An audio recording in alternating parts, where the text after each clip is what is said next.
ये कहानी है एक सुंदर राजकुमारी की, एक न्यायप्रिय राजकुमार की और एक ऐसे राक्षस की जो अमर होना चाहता था। आइए शुरू करते हैं स्वर्णादेश की इस जादुई कहानी को। पहाड़ों और नदियों के बीच एक समृद्ध राज्य बसा हुआ था, स्वर्णादेश। इस राज्य की शान सिर्फ सोने के महल नहीं थे, बल्कि वहां के लोगों का विश्वास और प्रेम था। स्वर्णादेश का सबसे अनमोल रत्न थी राजकुमारी अमृतवर्षा।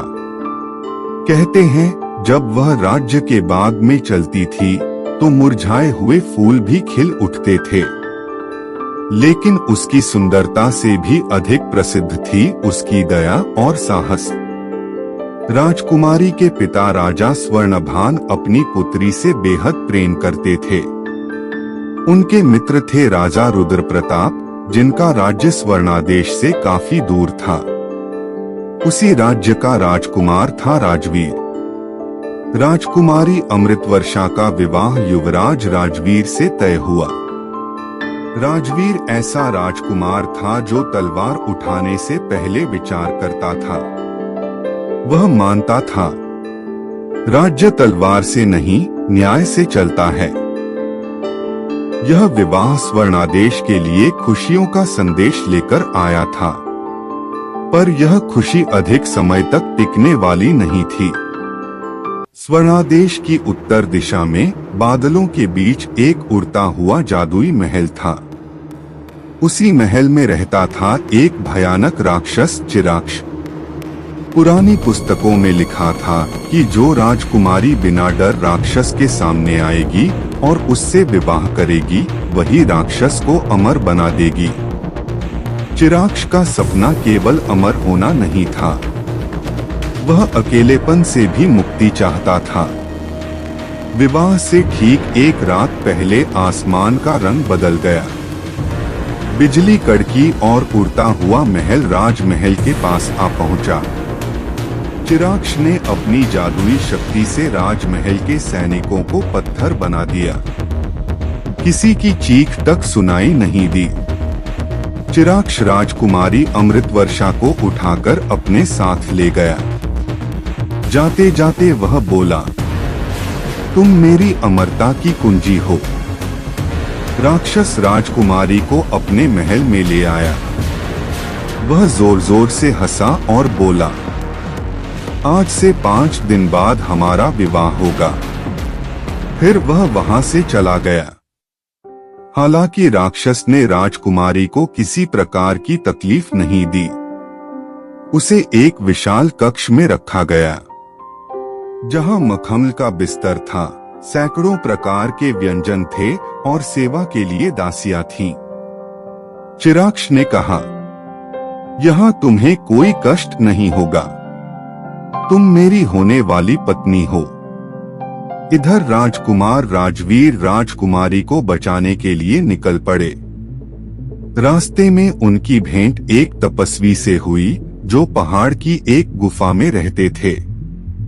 तपस्वी ने बताया कि चिराक्ष एक रहस्यमय राक्षस है, जिसे केवल शक्ति से नहीं हराया जा सकता। उसे हराने का रहस्य उसी के महल में छिपा है। तपस्वी ने राजकुमार को एक जादुई पत्थर दिया और कहा कि इसे हथेली पर रखकर वह जहां चाहे पहुंच सकता है। राजकुमार ने आशीर्वाद लिया और उस पत्थर की सहायता से जादुई महल पहुंच गया। महल अत्यंत विशाल और सुंदर था। राजकुमार छिपकर राक्षस को हराने का रहस्य ढूंढने लगे। इधर राक्षस राजकुमारी से विवाह और अमर होने के ख्वाब में अत्यंत प्रसन्न था। जादुई पत्थर के प्रभाव के कारण उसे राजकुमार के महल में प्रवेश करने का आभास तक नहीं हुआ। काफी देर खोज करने के बाद राजकुमार एक पुराने और अंधेरे कक्ष के पास पहुंच गए। वहां उसे एक बड़ी पुस्तक मिली, जिस पर लिखा था राक्षस के अंत का राज। पुस्तक में लिखा था कि जादुई महल का हृदय एक काला कमल है जो राक्षस के भय से बना है। यदि उस काले कमल को जल में प्रवाहित कर दिया जाए तो राक्षस की शक्ति समाप्त हो सकती है। राजकुमार कमल की खोज में निकल पड़े। वे छुपते छुपाते एक ऐसे कक्ष की तलाश कर रहे थे जहां काला कमल हो सकता था, परंतु उन्हें कहीं भी काले कमल का फूल नहीं मिला। अंततः वे एक बहुत बड़े कक्ष के पास पहुंचे। वह कक्ष राक्षस का था। राजकुमार चुपके से उस कक्ष में प्रवेश कर गए और एक कोने में जाकर बैठ गए। वहां सेवा के लिए कई दासियां मौजूद थीं और एक बहुत बड़ा संदूक भी रखा था। राजकुमार सबके चले जाने की प्रतीक्षा करने लगे। रात होने पर जब सभी दासियां कक्ष से चली गईं, तब राजकुमार ने धीरे से वह संदूक खोला। संदूक के भीतर वही काला कमल रखा हुआ था। राजकुमार ने काले कमल को अपने पास रखा और अवसर की प्रतीक्षा करने लगे। जब विवाह के मंत्र शुरू होने ही वाले थे, राजकुमार राजवीर महल के बीच आ खड़े हुए। उन्होंने कहा, अगर प्रेम बंधन बन जाए तो वह जादू नहीं, कैद होता है। राजकुमारी अमृतवर्षा ने राजवीर का हाथ थाम लिया। चिराक्ष क्रोध से राजवीर को मारने के लिए आगे बढ़ा।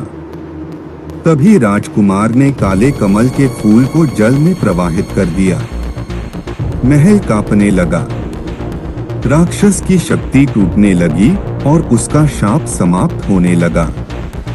तभी राजकुमारी ने कहा, अमर वही होता है जिसका नाम दुआओं में जीवित रहता है। चिराक्ष का अंत हो गया। राजकुमार राजवीर राजकुमारी अमृतवर्षा को लेकर स्वर्णादेश लौट आए। पूरा राज्य खुशी से झूम उठा और भव्य उत्सव मनाया गया। कुछ समय बाद राजकुमार और राजकुमारी का विवाह हुआ और वे न्याय, प्रेम और सुख के साथ अपने राज्य में रहने लगे।